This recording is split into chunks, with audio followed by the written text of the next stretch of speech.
글로원 파트너스 이성웅 이사님과 연결합니다. 이사님 안녕하십니까?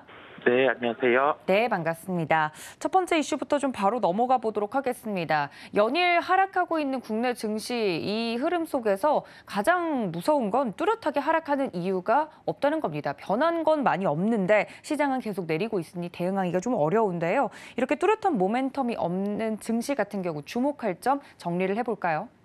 네, 일단 시장의 수급 영향력이 상당히 크게 미치고 있습니다. 변동성이 커져 있는 상황이고, 일단 변동성 안에서도 주도 업종이 없다는 측면, 그다음에 수급적인 측면에서도 외국인 같은 경우가 파생 트레이딩 기준으로 해서 당일의 하방을 공고히 한 후 종가에 청산하는 이러한 모습이 연속되고 있습니다. 이러한 시장 같은 경우는 종목을 보기보다는 시장의 흐름 자체, 최근의 시장 흐름의 특징, 그런 데에 대해서 체크 정도만 필요하겠고요. 유례 없이 난이도가 높은 상입니다. 이 난이도가 높다고 하는 점은 전에 저희가 서브프라임이라든지 코로나 이런 사태가 있었을 때 같은 경우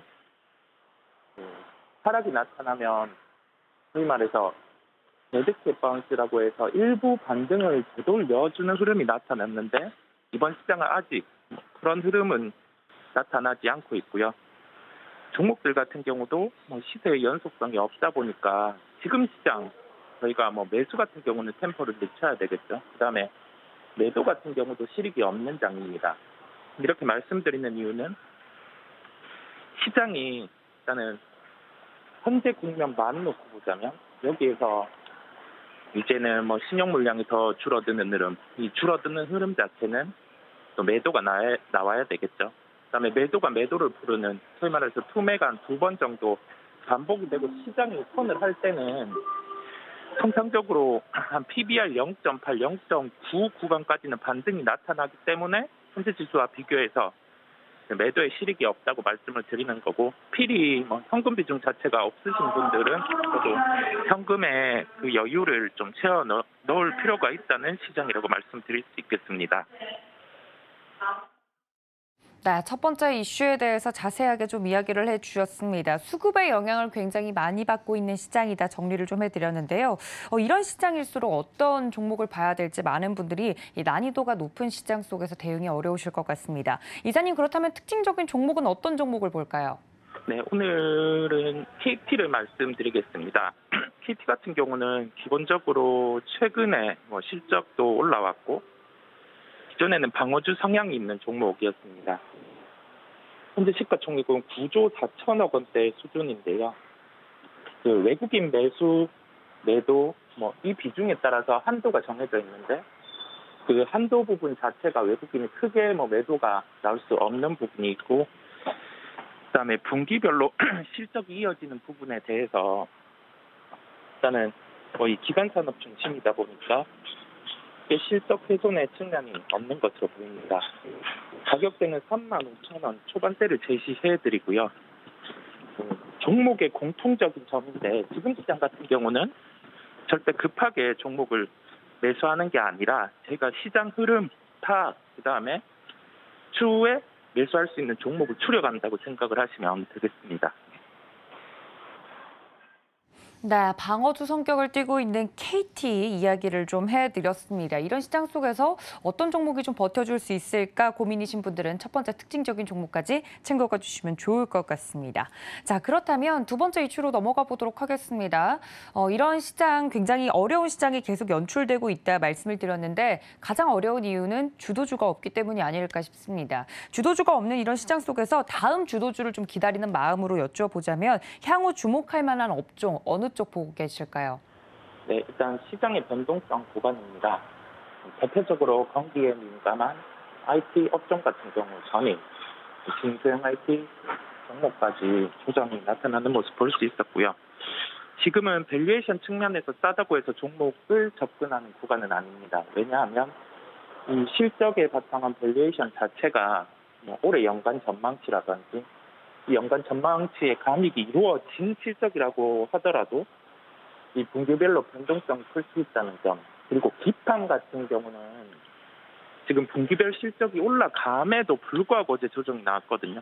그렇다 보니 저희가 집중해야 할 점은 현재 시장 같은 경우는 유례 없는 시장이지만 이후에 반복이 될 수 있습니다. 그리고 지금이 바닥이라고 생각하는 게 제일 어리석은 시각이고 그러한 시각을 버리고 시장이 흘러가는 대로 바라볼 필요가 있겠습니다.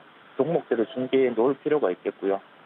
이 시장을 한번 겪고 나면 다음 시장 반드시 어떠한 트리거로 인해서 시장이 반등이 나올 거거든요. 저희는 그 트리거를 체크할 필요가 있겠고 그 트리거를 통해서 시장의 주도점이 정해질 겁니다. 그렇다 보니 그 점에 주목을 하고 현재 구간에서 IT 같은 경우가 워낙 경기 같은 경우를 반영하면서 주가가 움직이는 경향이 있습니다. 그렇다 보니 삼성전자 같은 경우 얘기를 많이 합니다.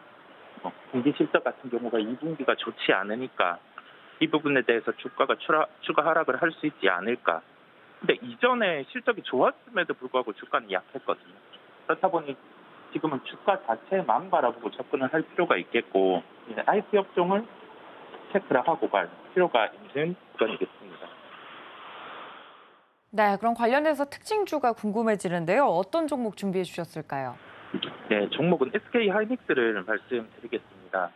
SK 하이닉스 같은 경우는 워낙 지금 좋지 않은 얘기만 나오고 있는 게 IT 업종인데 최근에 이제 해외 애널리스트 같은 경우가 아마존이라든지 그 부분의 서버를 제외하고 대리라든지 이쪽 회사들이 서버에 대한 이익, 그다음에 수요 그 부분의 전망치를 다 죽였다고 해서 주가가 조정이 수반하는 모습이었습니다. 단적으로 이 요인으로만 밀린 건 아니지만 저희가 주가가 좋지 않은 구간에서는 또 다른 악재가 존재하는지 여기에서 어떤 변수가 나올 수 있는지 그 파악이 중요하겠고요. 이제 악재의 반영 구간이다 보니까 저희가 관심을 가지고 주가를 살펴보자라는 말씀이겠습니다. 실적은 중요하지 않습니다. 왜냐하면 지금 구간은 실적으로 그게 감익이 어떻게 나타나고 그 정도는 그 시가총액의 바닥권을 저희가 대입을 해서 살펴볼 필요는 있는데 이게 3분기 실적 부진, 4분기 실적 부진 그러면 지금 주가 같은 경우로 손 놓고 봐야 되나? 그런 시각은 아닙니다. 저희가 경기를 반영하는 게 IT 업종이다 보니까 주가의 흐름을 체크할 필요가 있겠고요.